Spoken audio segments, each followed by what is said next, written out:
Most people think poker is just a casino game. Cards, chips, smoky rooms, someone getting lucky and walking away with a big pot.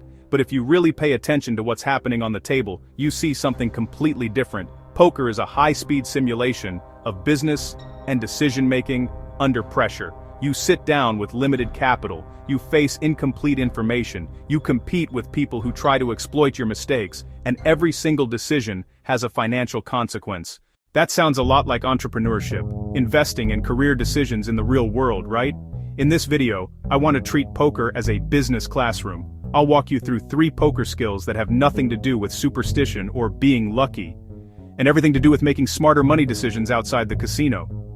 If you watch until the end, I'll also give you a simple 7-day exercise to start applying these skills in your own life. Let's start with skill number 1.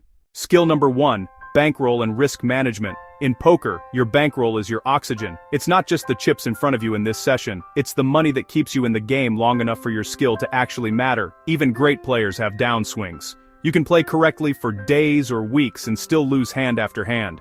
If you ignore bankroll management, you don't just lose a session, you lose your seat at the table. That's why serious players don't play stakes that are too big for their bankroll, don't put all their money on one table, and don't chase losses by moving up in stakes when they're emotional. They always think about one question: what is the risk of ruin if things go badly for a while?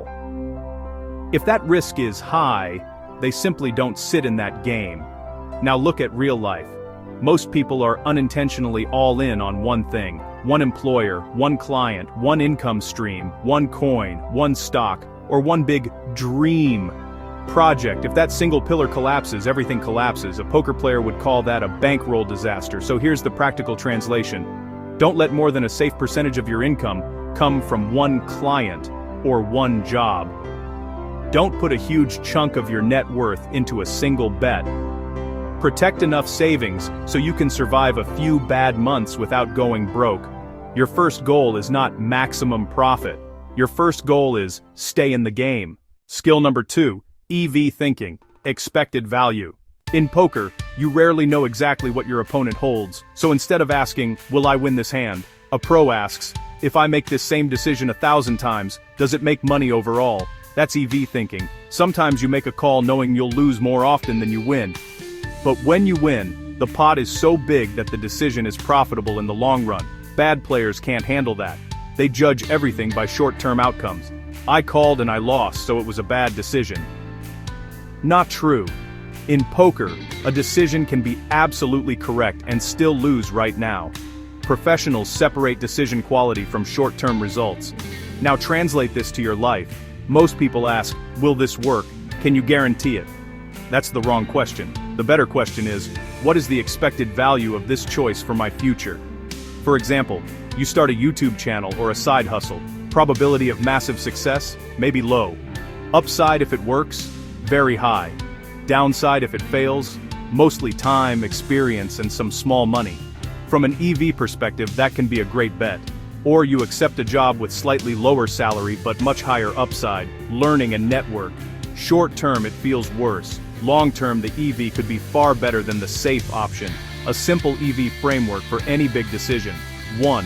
Roughly estimate the chance it works. 2. Look at the upside if it does. 3. Look at the downside if it doesn't. If the upside is big, the downside is survivable, and the probability is not 0, you're probably looking at a positive EV decision. That's exactly how strong poker players, investors, and entrepreneurs think. Skill number 3, emotional control and tilt. In poker, tilt is when your emotions hijack your decision-making. You lose a big pot in a brutal way. You feel disrespected, unlucky, maybe embarrassed. You stop playing the cards, and you start playing your feelings. You call when you should fold. You bluff in terrible spots. You move up in stakes to win it back. Your technical knowledge is still there, but your emotions are driving the car. The exact same thing happens in real life. A client cancels. A trade goes wrong. Someone criticizes you publicly. You feel attacked. And suddenly you quit on impulse, send an angry message, double down on a bad investment, or destroy a relationship you actually need. Those are tilt decisions. They feel powerful right now, but if you zoom out over a year, their expected value is almost always negative. So how do we bring poker-style emotional discipline into life? One simple rule: no big decisions when you are on tilt. If you're extremely angry, scared, or overexcited, you don't quit. You don't go all in, you don't send that final message. You pause, you sleep on it, you decide when your mind is calm again. Second rule, ask yourself before reacting. If I were in a calm, winning mindset, would I still do this? If the honest answer is no, you just caught your tilt in action. Good players know when to stand up from the table. You need the same ability in your work, your money, and your relationships. Let's quickly recap the 3 skills. Number 1, bankroll and risk management. Protect your ability to stay in the game. Never bet your whole life on one hand. Number 2, EV thinking. Stop asking, will this work today? Start asking, what is the long-term expected value of this pattern of decisions? Number 3, emotional control and tilt. Your knowledge and strategy are useless if you let your emotions hijack your choices every time something hurts your ego. Here's your 7-day exercise. For the next week, once a day, pick one of these skills and apply it to a real situation. Look at where you're overexposed financially. Evaluate one decision using EV, or stop yourself from making a tilt decision. If you do that consistently, poker stops being just a game and becomes a training ground for how you handle money, risk, and pressure in real life. If this helped you see poker differently, let me know in the comments.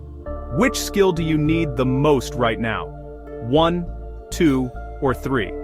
And if you want more content on poker, decision-making, money, and using tools like AI to think and play smarter, hit subscribe, turn on the bell, and I'll see you in the next hand.